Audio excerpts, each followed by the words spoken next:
Ei, eu sou Lívia Kess, licenciada em Química na UFMG. E eu sou a Ju, graduando em Química também na UFMG. Bem-vindos ao Sustentando o Futuro, uma série de podcasts do portal Ciência na Web que inspira educadores a semear a sustentabilidade e a nutrir um futuro mais ecológico. Esse é o primeiro episódio da primeira temporada e nessa temporada nós vamos falar sobre lixo, resíduos e rejeitos. Como esses restos impactam o meio ambiente e quais as possibilidades que nós temos frente a eles. Hoje a gente vai ter uma conversa sobre rejeitos de mineração e para isso a gente trouxe uma convidada muito especial, a Carol. Se apresenta pra gente.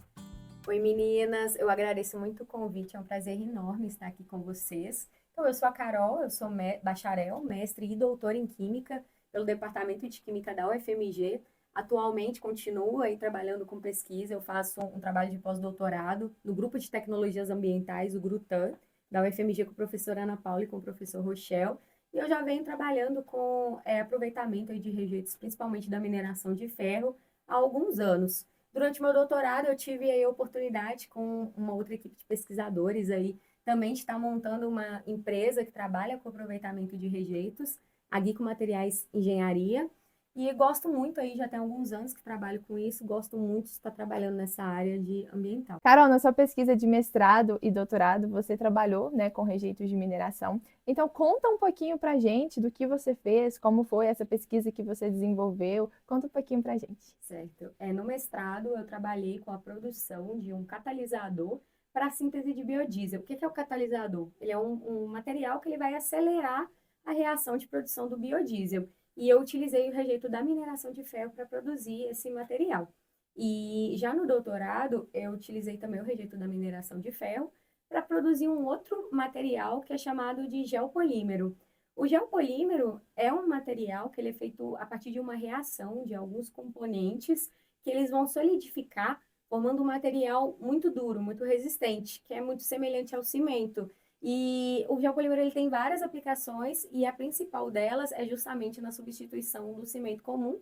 E é um material muito mais sustentável, com muito menor liberação de CO2 aí para a atmosfera. Então, assim, é um projeto que foi interessante, porque além de a gente estar aproveitando o rejeito da mineração, também está produzindo material aí com sustentabilidade. Quando a gente fala em Minas Gerais, a principal atividade econômica é a mineração e é uma atividade de importância econômica principal no país, como um todo.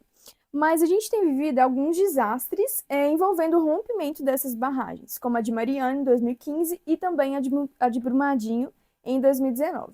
E essas barragens, elas têm impactos ambientais muito grandes diante da comunidade local.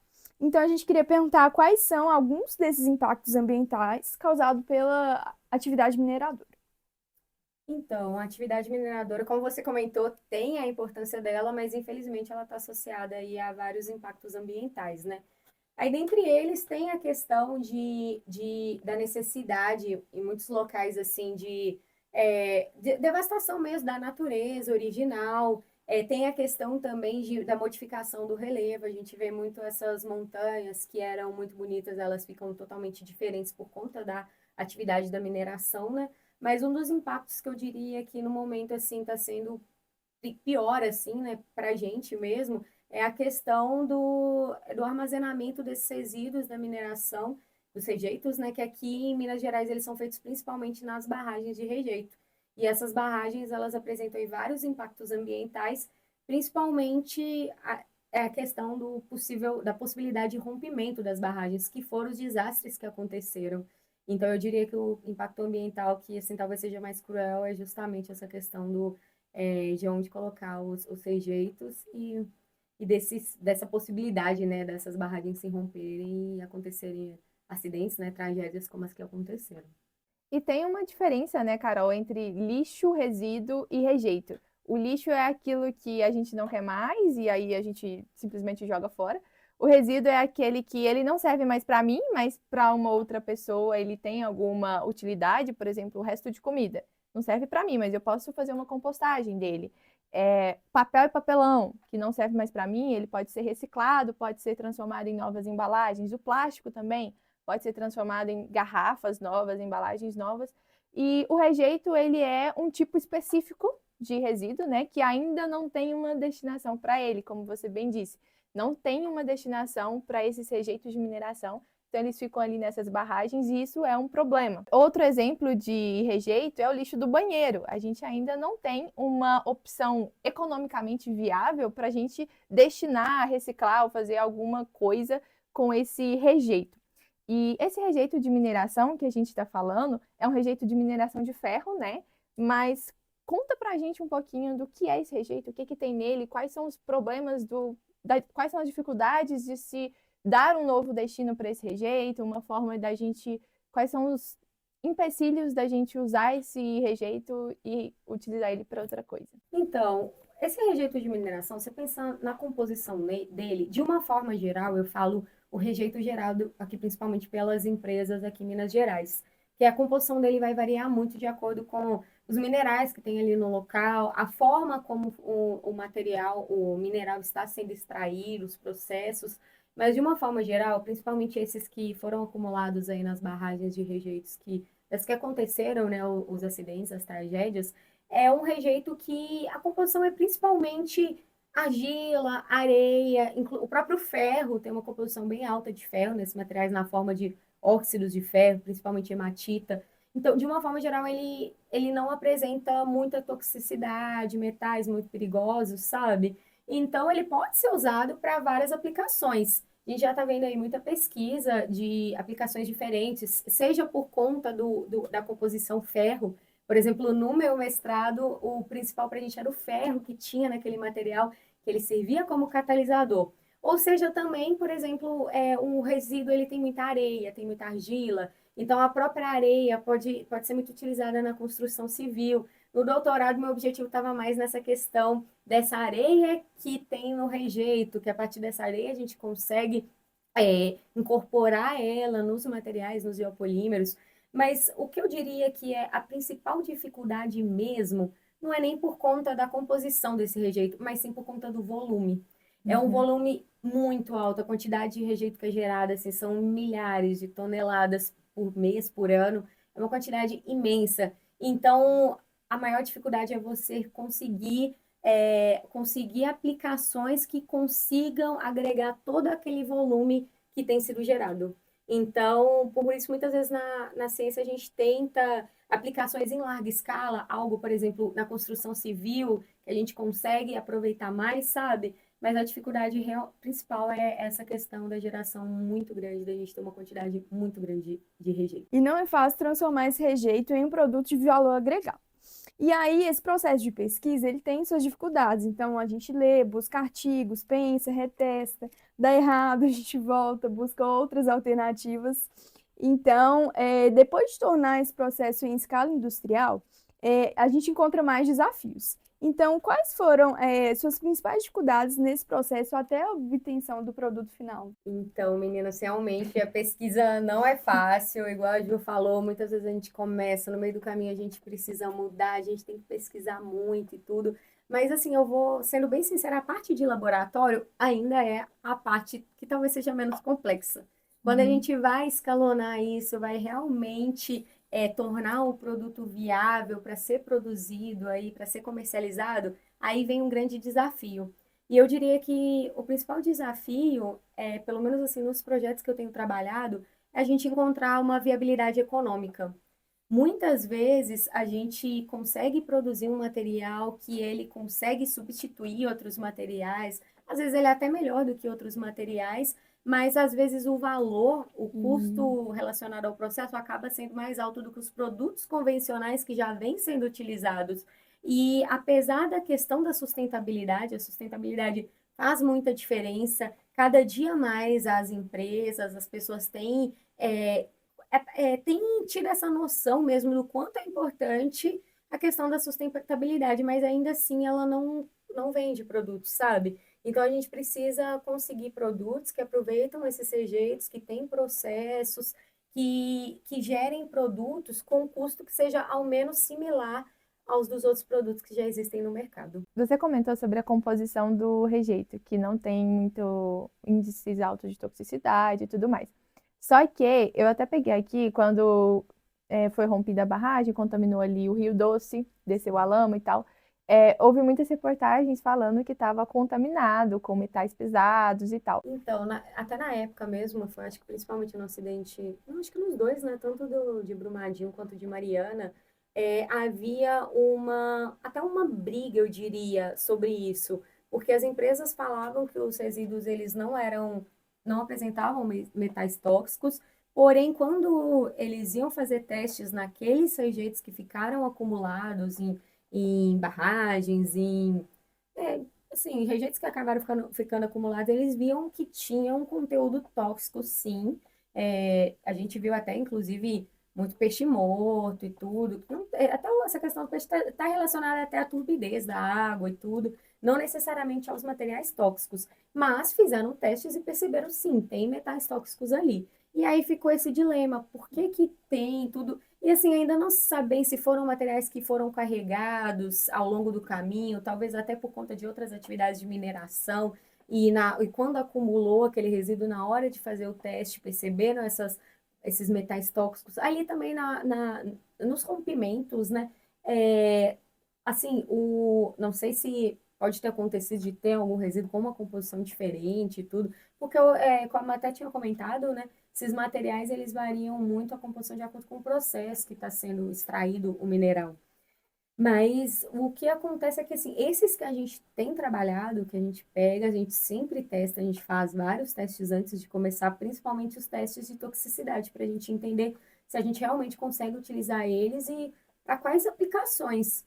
E a gente entendeu que, pelo menos para as aplicações que a gente precisava, eles não continham metais tóxicos perigosos, tipo chumbo, cromo, assim, de uma forma geral, era principalmente areia, ferro, argila, mas realmente existe essa falta de consenso. O que que aconteceu? De onde vieram esses metais tóxicos? A gente ainda não consegue entender. Então, acho que é uma coisa muito importante na própria pesquisa, né? É quando começar a estudar esse tipo de material, tem que estar sempre entendendo, tem que estar sempre tratando e tem que estar sempre analisando ele para ver se realmente a composição continua a mesma, se realmente ele é um material que não é perigoso de se trabalhar, né? Porque também a gente não consegue produzir materiais, colocar aí no mercado, ou mesmo estar trabalhando com materiais que sejam perigosos. E isso é uma questão até que de educação ambiental, né? Sim. Porque a população ribeirinha ali, o exemplo de Rio Doce, que foi quando rompeu a barragem de Fundão, né? E aí desceu a lama ao longo de quilômetros do Rio Doce. E aí toda aquela população que vivia da pesca se alimentava do peixe que estava ali. E eu lembro que tinha muitas notícias na internet, muitos jornais falando que estava contaminado com metais tóxicos. Eles até usavam o termo metais pesados, né? Que hoje a gente não usa muito esse termo metais pesados. Que estava tudo contaminado por causa disso. Então, é uma questão que a desinformação, esse consenso, veio de onde e para onde. A comunicação ela é falha. Desde os pesquisadores que estão ali na academia, como você está fazendo a pesquisa, até o jornalista, a comunicação ela bate, vai e vem. Às vezes o pesquisador fala uma coisa, só que o jornalista que ele não é formado na área, ele entende uma coisa diferente e aí comunica isso de forma até que não por mal, né? Mas porque ele entendeu, ele interpretou de uma forma. E aí isso chega na população pelo jornalista, pela mídia, não pelo pesquisador. O pesquisador, o que ele fala, ele não chega na sociedade. E aí eles vão achar que está ali, está contaminado com metais tóxicos e tal, até pode estar, né? Uhum. Mas você não sabe se aquilo veio realmente do rejeito. Então, Exato. tem um desencontro, e aí a gente entra até para falar do tema, né, que é a educação ambiental. Isso é muito importante. A gente levar essa educação não só para os alunos na escola, mas também para a sociedade, né, e de ter esse olhar de, tá, isso aqui que eu estou lendo na internet, será que é realmente isso? De onde está vindo isso? Então, é uma questão que a gente também tem que se preocupar e trabalhar muito essa questão de levar esse conhecimento. Com certeza. E esse produto que você desenvolveu, né, o geopolímero, ele já foi aplicado alguma vez? Se vocês já testaram isso, você falou sobre o cimento, né, que ele é muito similar ao cimento, vocês já usaram ele para construir alguma coisa? Como que é a viabilidade econômica dele? Vocês já estudaram isso? É possível que o geopolímero esteja no mercado? Então, sim, é possível. Inclusive, o geopolímero, ele é um material que ele já vem sendo estudado há muitos anos. Tem até um pesquisador lá da França que desde a década de 70, ele estuda esses materiais e, inclusive, na Austrália, eles já têm aplicações imensas do geopolímero em substituição ao cimento comum, que é o cimento que a gente chama de cimento Portland. E lá, inclusive, eles têm um aeroporto da cidade de Brisbane, se não me engano, todo o pátio do aeroporto, as pistas são todas feitas utilizando o cimento geopolimérico. E eu não vou me recordar agora, assim, exatamente qual foi o valor, mas, assim, eles economizaram, caso eles estivessem usando cimento Portland convencional, a quantidade de emissão de CO2 relacionada, assim, à produção daquele cimento que eles estavam utilizando é uma coisa, assim, gigantesca que eles economizaram, assim, que não foi gerada fazendo essa troca pelo cimento geopolimérico, que é muito mais sustentável.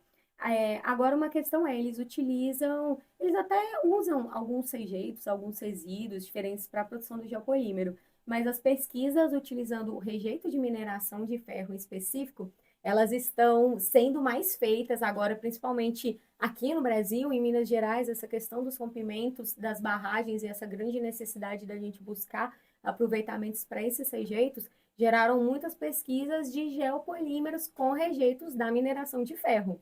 Aqui na UFMG mesmo, tanto na química quanto na engenharia de Minas, tem muitas pesquisas relacionadas.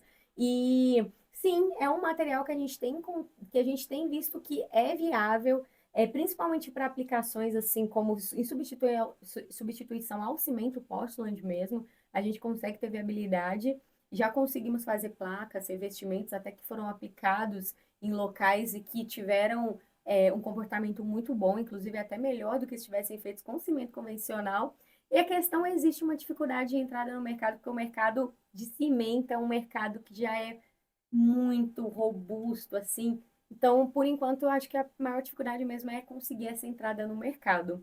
Mas sim, eu entendo que tem viabilidade para a gente produzir esses geopolímeros, especialmente com rejeitos de mineração. Até um dado interessante, a gente consegue incorporar até assim 70% de rejeito de mineração na composição desses materiais, o que torna eles muito mais baratos e sustentáveis também. Que legal, porque aí você vai usar ele como um complemento, né? E aí Isso. você consegue medir essa dosagem. E, Carol, esse geopolímero, teria como o professor ele trabalhar isso na sala de aula de química? Como que o professor da educação básica, o professor de química, ele poderia levar o geopolímero para a sala de aula e trabalhar isso com os alunos? Sim, é possível levar para as aulas práticas de química, né? Inclusive, eu acho muito legal. O geopolímero, ele é muito fácil de fazer, é muito simples. Requer um cuidado, porque no processo a gente mexe com materiais muito básicos, que são corrosivos. Então, tem aquela necessidade de aconselhar os alunos a estar tomando os cuidados, colocar jalecos, EPI certinho, usar luva, óculos.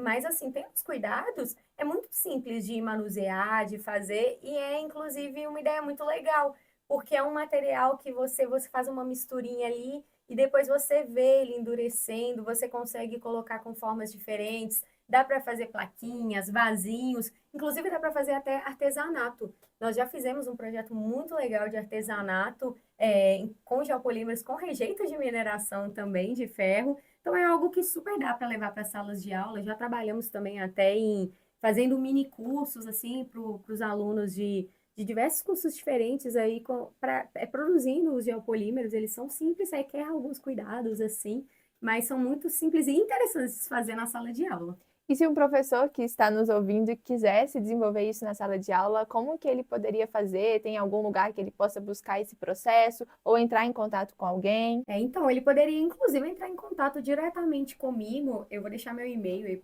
na descrição e posso auxiliar, assim, como conseguiria desenvolver. Assim, a gente até tem os mini cursos que a gente já montou, que a gente já passou em alguns congressos. Eu poderia estar disponibilizando para esse professor, porque são procedimentos muito simples para serem feitos mesmo na sala de aula e muito interessantes para os alunos. Geralmente, o pessoal que trabalha com isso gosta muito. E isso transforma a aula de química, né? Exatamente. Quando você leva uma coisa assim diferente, os alunos podem pegar, podem testar, olha, vamos ver isso aqui se formando e se transformando, vendo um rejeito de mineração se transformando em um novo produto, em algo que tem uma aplicação. Isso é muito interessante. Os olhinhos dos alunos até brilham, né? Tipo, nossa.